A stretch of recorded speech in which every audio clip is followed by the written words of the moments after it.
আপনারা দেখতে পাচ্ছেন আমাদের সামনে কিছু বুয়া সিরিজের মাল আছে। এগুলা বাংলাদেশি ফিটিং, আমাদের কাছে আপাতত ক্যাবিনেটই আছে শুধু। তো যদি আপনাদের কারো লাগে, স্পেশালি যারা কনসার্টে কাজ করেন সেই ভাইদের জন্য এটা অনেক ভালো পারফরমেন্স পাবেন মালগুলা। আর এই বডিগুলো একদম অরিজিনালের মতো ফিনিশিংয়ের মধ্যেই পাবেন এবং পেস্টিং জ্যাকেট করা আছে। আর এই ফুল রেঞ্জটা মূলত হচ্ছে যারা কনসার্টে কাজ করবেন, লং থ্রো পাবেন, লাইনেতে যেরকম একটা সাউন্ডটা বেশি দূরত্ব পর্যন্ত কভার করবে সেই দিকের প্রায়োরিটিটা বেশি ফুল রেঞ্জটাতে। আর সাবটা তো মূলত অরিজিনাল ক্যাটালগেই করা। আর আমরা যে মডেলের মাল বলবেন সেই মডেলের মালগুলাই বাংলাদেশে করতেছি। এবং বর্তমানে আমরা আপনাদেরকে ভিডিওতে প্রাইসটাও আজকে বলে দিব, ক্যাবিনেটের প্রাইস পেস্টিং জ্যাকেট সহকারে বর্তমানে কত রাখতেছি। হ্যাঁ, এবং এটা কিন্তু অরিজিনাল চাইনিজ কাপড়ের মধ্যে করা এই মালগুলা, পেস্টিং জ্যাকেটগুলা। সব দিক থেকে আপনাদেরকে ঘুরে দেখাচ্ছি আমরা ভালো মানের ক্যাবিনেট। এবং সবগুলো বডি কিন্তু মূলত আমাদের দিয়ে করা আছে, স্ক্রু ফিটিং করা। আপনাদের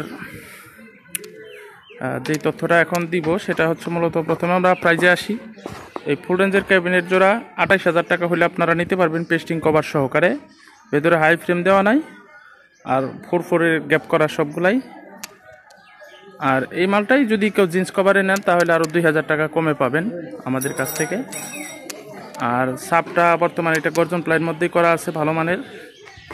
এটা পেস্টিং কভার সহকারে মূলত আমরা বিক্রি করি 40,000 টাকা। কেউ যদি নিতে চান সামান্য কিছু সম্মান করা হবে এখান থেকে। আর এই মালগুলোতে আসলে আমরা লোগো যদি কোম্পানিটা না দিই কোনো অসুবিধা নাই।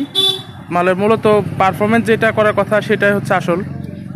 কারণ বাংলাদেশে আমরা কিছু লোক কাজ করতেছি বা কাজ করার একটা প্রয়াস আমাদের তৈরি হয়েছে, এগুলা সামান্য কিছু ক্যাবিনেটের কাজ করতেছি বিধায়। তো আমরা তো সারা জীবন বিদেশিদের পিছনেই ঘুরলাম, তো তাদের কাছে এক প্রকার আমরা দাসে পরিণত হয়ে গেছি।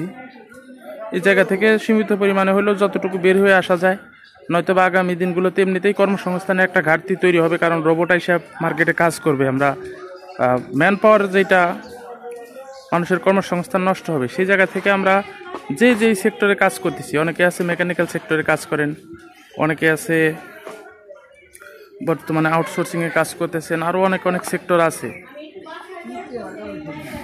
কেউ টেকনিশিয়ান হিসেবে কাজ করতেছেন, ডেকোরেশন লাইনে আছেন, কেউ খাদ্য নিয়ে কাজ করতেছেন, কেউ কৃষি কাজ করতেছেন। তো সব মিলে ওভারঅল আসলে আমাদের নিজেদের যে কর্মসংস্থানের জায়গাটা, সেটা যদি আমরা নিজেরা এনশিওর করতে না পারি, আসলে বাইরে থেকে কেউ এসে আমাদেরকে কিন্তু কর্মসংস্থান দিয়ে যাবে না। আর সেই জায়গা হিসাবে সেই দিকটা বিবেচনায় আমরা যার জায়গা থেকে যেই কর্মই করি, সেই কর্ম থেকে আমরা আমাদের দেশের মানুষকে, আমাদের পাশের প্রতিবেশীকে যতটা সম্ভব কর্মসংস্থান দেওয়ার চেষ্টা করব, কাজ দেওয়ার চেষ্টা করব।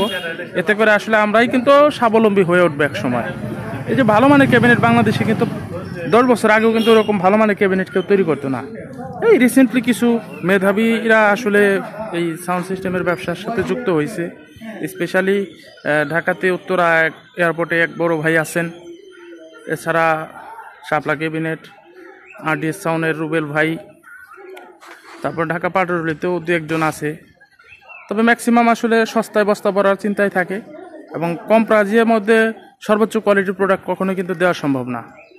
কারণ অল্প করে বেশি মিষ্টি আশা করাটা বোকামি, আর নয়তো বেশি মিষ্টি করলে সেখানে ভেজাল কোনো কিছু দিবে, এটাই স্বাভাবিক। তো আপনারা আসলে ভালো পণ্য কিনতে হলে অবশ্যই ভালো একটা খরচ দিতে হয়, একটা মূল্য দিতে হয়। তো আমরা আসলে কথার উদাহরণ এই কারণে বললাম যে আমরা এই যে ক্যাবিনেটটা মোটামুটি একটু ভালো কোয়ালিটি করতেছি বাংলাদেশ হয়তো 5-10টা কারখানায়, আর বাকিরা কিন্তু একদম সস্তায় লো প্রাইজের মধ্যে কোয়ালিটির হীন প্রোডাক্ট দিতেছে।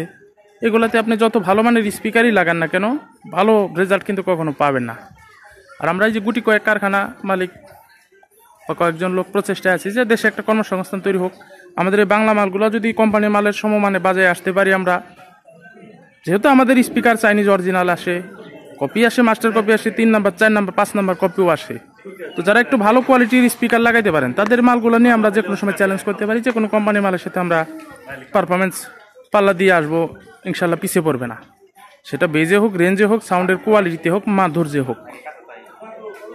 আর আমাদের দেশের মানুষ বুঝে অল্প টাকায় সর্বোচ্চ কোয়ালিটি বেস, বেশি বেস, কিন্তু বেশি বেস হলে সব কিছু সাউন্ডে কিন্তু মাধুর্য আসলে আসে না। তো এই জায়গাটা অনেকেই জানেন না, যার কারণে আমরাও আসলে চাইলেও সবসময় ভালো প্রোডাক্ট নিজের ইচ্ছা থাকা সত্ত্বেও কিন্তু করতে পারি না। কাস্টমারের ইচ্ছার প্রতি সম্মান রাখতে যায়। কাস্টমারের ইচ্ছা অনুযায়ী কাজ করতে গেলে আসলে কিন্তু পারফেক্ট কোয়ালিটি দেওয়া যায় না। তো আর আমরা যতটুকু সম্ভব মোটামুটি অভিজ্ঞতা নিছি, এবং আরও বড় ভাই ব্রাদাররা, সিনিয়ররা কিন্তু আমাদের সবসময় পরামর্শ দিতেছেন।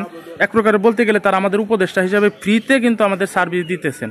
তো তাদের প্রতি সবসময় কৃতজ্ঞতাবোধ আমি প্রকাশ করেই আসতেছি, কারণ ওনারা যদি আমাদেরকে সহযোগিতা না করতো তাহলে কিন্তু আমরা ভালো কাজগুলো কাউকে করে দিতে পারতাম না।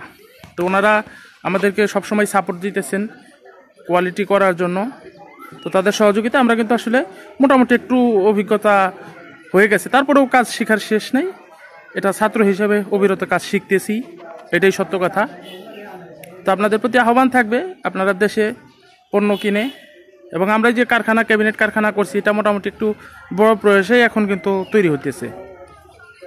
এবং সস্তার ক্যাবিনেটের তুলনায় আমরা কিন্তু এই যে অর্ডারি যে বডিগুলা, এগুলো কিন্তু সবচেয়ে বেশি সেল করতে পারতেছি। এবং এই সেক্টরটার সাথে আমাদের যদি স্পিকার হাই ক্রসওভারের সেকশনটা যদি যুক্ত হয়, ক্রসওভারের সেকশনটা কিন্তু মোটামুটি বক্সের যে সার্কিট সেকশনটা, এটা কিন্তু মোটামুটি বিক্ষিপ্তভাবে সারা বাংলাদেশে বিভিন্ন জায়গাতে অনেকের মতো তৈরি করতেছে, কিন্তু কেউ নিজস্ব একটা ব্র্যান্ডিং হিসাবে যে খুব বড় আকারে করবে বা করতে পারতেছে না, এটা একটা দিক। তবে ক্রসওভারের মোটামুটি একটা ম্যানেজ বাংলাদেশে কিন্তু আছে, ভালো মানে চলে, এবং লাইনারিতেও খুব ভালো পারফরমেন্স করে, মনিটর নয়েজলেস হয়ে কাজ করে, এরকম ক্রসওভার কিন্তু বাংলাদেশে অনেক ভাই তৈরি করতে পারেন, কিন্তু তারা একটু প্রকাশের বাইরে আছে, এই কারণে কিন্তু আমরা আসলে জানতেছি না। তো আপনারা যদি সজাগ দৃষ্টি রাখেন, চাইনিজ ক্রসওভারের চেয়ে ভালো মানের ক্রসওভার বাংলাদেশে তৈরি হয়। তবে আমি তৈরি করি না, এটা আমাদের অনেক ভাই করেন বাংলাদেশের, এটা শিওর। আর সেই সাথে বাকি থাকলো আমাদের স্পিকার এবং হাইয়ের ব্যাপারটা। তো এখানে আসলে ইনভেস্টমেন্টটা বিশাল আকারের দরকার। বড় কোনো ব্যক্তি যদি এটার মধ্যে ইনভেস্ট না করে, তাহলে আমাদের মতো ছোটোখাটো ক্যাবিনেট কারখানা মালিকরা কিন্তু স্পিকারের ব্যাপারগুলোতে ভালো তেমন কিছু করতে পারবে না। তো এই জায়গা থেকে আমি আহ্বান রাখবো, যদি কোনো সামর্থ্যবান ব্যক্তি থাকেন এবং এই কাজের জন্য অভিজ্ঞতা আছে, এরকম কোনো ব্যক্তি যদি বাংলাদেশে স্পিকার তৈরি করে, ইন্ডিয়া যদি স্বাবলম্বী হয়ে যেতে পারে, স্বয়ংসম্পন্ন হইতে পারে নিজেদের সেক্টর, আমরা কেন পারবো না? হয়তো ঠিক আছে, আমরা আমাদের সাম্রাজ্যবাদ আমল শেষ হয়েছে পর আমাদেরকে বিভিন্ন জাতি গোষ্ঠী বিভিন্ন সময়ে চুষে নিয়ে গেছে 250 বছরে। তারপর আমাদের ঘুরে দাঁড়াইতে একটু সময় লাগতেছে, তারপরেও সম্ভাবনার সুযোগ আছে। আমাদের স্বল্প মূল্যে যে শ্রম বাজার আমরা পাচ্ছি, এটাকে কাজে লাগে আমরা যদি চেষ্টা করি, ইনশাল্লাহ বাংলাদেশে সম্ভব। তার জন্য আসলে ভালো উদ্যোক্তা দরকার। আমরা আসলে অন্যের চাকর হইতে পছন্দ করি, কিন্তু নিজে মালিক হইতে পছন্দ করি না, নিজের গায়ে একটু কাদা লাগাইতে পছন্দ করি না। এটা আমাদের একটু মেন্টালিটিগত সমস্যা আছে বাঙালি হিসাবে, নিজেদের একটা খারাপ দিক। তো এর বাইরে কিন্তু তারপরে এখন ম্যাক্সিমাম লোক শিক্ষিত, তারা কিন্তু ছোট কাজ বড় কাজ ডিভাইড করে না। তারপরেও চাকরিজীবী না হয়ে নিজে উদ্যোক্তা হইতে পারলে এর চেয়ে বড় সম্মানে কিছু হয় না। আমরা স্বাধীন পেশাতে আছি, খুব ভালো আছি আলহামদুলিল্লাহ। ক্যাবিনেট কারখানা করে আমরা কিন্তু কেউ অসুখী নাই, এবং এই সাথে আমাদেরকে যদি আরও কিছু লোক বড় মাপের মানুষ যদি একটু সহযোগিতা করেন, ইনশাল্লাহ আমরা স্বয়ংসম্পন্ন হতে পারবো, এবং বিদেশ থেকে যে প্যাকেট মাল আসে সেই কোয়ালিটি আমরা করে দিতে পারবো। তবে সবারই দিয়ে হবে না, কারণ সবার মধ্যে কাস্টমারকে জিতাইতে হবে এই মেন্টালিটি নাই। যাদের কাছে আছে ইনশাল্লাহ তাদের কাছে গেলে কেউ ঠকবেন না, সেটা আমি হোক বা আরও 10টা কারখানার মালিক হোক বা যে কোনো ব্যক্তির কাছে হোক। কাস্টমারকে জিতাইতে পারলে তার ব্যবসার উন্নতি হবে। তো সবাইকে ধন্যবাদ, ধৈর্য সহকারে ভিডিও দেখছেন। আর সবারই দাওয়াত আমাদের মানিকগঞ্জ যদি আসা পড়ে, এবং বাংলাদেশে জানেন আপনারা প্রায় সবগুলো জেলাতে আমাদের মাল কমার বেশি পৌঁছে গেছে। তো ইনশাল্লাহ আপনারা যদি এইদিকে কেউ আসেন, ইনশাল্লাহ ফোন দিবেন বা আসার চেষ্টা করবেন। ন্যূনতম একটু ফ্রি থাকলেও ইনশাল্লাহ আপনাদের সাথে সাক্ষাৎ হবে। সবাইকে অসংখ্য ধন্যবাদ। আসসালামু আলাইকুম।